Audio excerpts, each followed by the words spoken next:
J'ai remarqué que beaucoup de personnes connaissaient Frida Kahlo, mais très peu connaissaient son histoire. Pour remettre dans le contexte, elle naît en 1907. C'est l'une des 4 filles d'un grand photographe allemand, Guillermo Kahlo, et d'une Mexicaine d'origine indigène espagnole, Matilda Calderón. Frida Kahlo ne va pas du tout avoir une vie facile. Ça commence déjà à l'âge de 6 ans, où elle va contracter une maladie qui s'appelle la poliomyélite, qui va rendre sa jambe droite plus courte que sa jambe gauche et plus faible. Ça n'empêche pas d'être une enfant très vive et très curieuse, et d'ailleurs, elle voudra devenir médecin plus tard et intégrer une grande école prestigieuse. Ce qui va complètement bouleverser sa vie, c'est à l'âge de 18 ans, elle va être victime d'un terrible accident de bus qui va la mettre dans un état catastrophique. Elle subit énormément de fractures de la colonne vertébrale du bassin, enfin bref, horrible.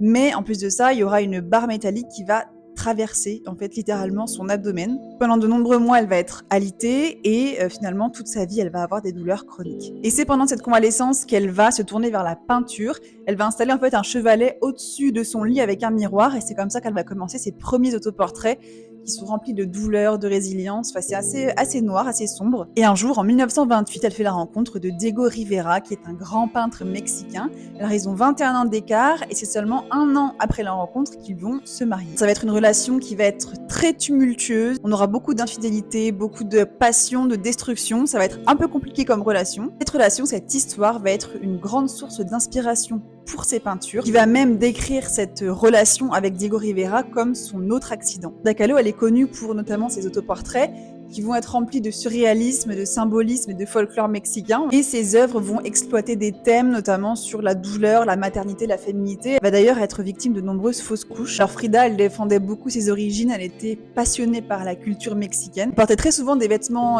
traditionnels, très colorés, et elle incorporait beaucoup des éléments indigènes dans son art. Politiquement, elle était très engagée. Malgré sa santé très fragile, elle va continuer à peindre jusqu'à la fin de sa vie. Elle décède à 47 ans et les causes de sa mort sont encore un peu ambiguës, un peu floues. Certaines sources évoquent une embolie pulmonaire, mais d'autres penseraient plutôt à un suicide. Aujourd'hui, Frida Kahlo, en fait, elle est considérée comme une icône mondiale, notamment parce que ses œuvres qui sont remplies de force et de douleur vont résonner avec des millions de personnes. D'ailleurs, la Casa Azul, sa maison d'enfance, est devenue un musée qui lui est entièrement dédié. Aujourd'hui, Frida Kahlo, tout le monde la connaît ou presque, c'est devenu une icône, c'est un symbole féministe. Elle est célébrée pour son indépendance, sa force, sa résilience. Une artiste extraordinaire par son histoire, mais aussi par son talent.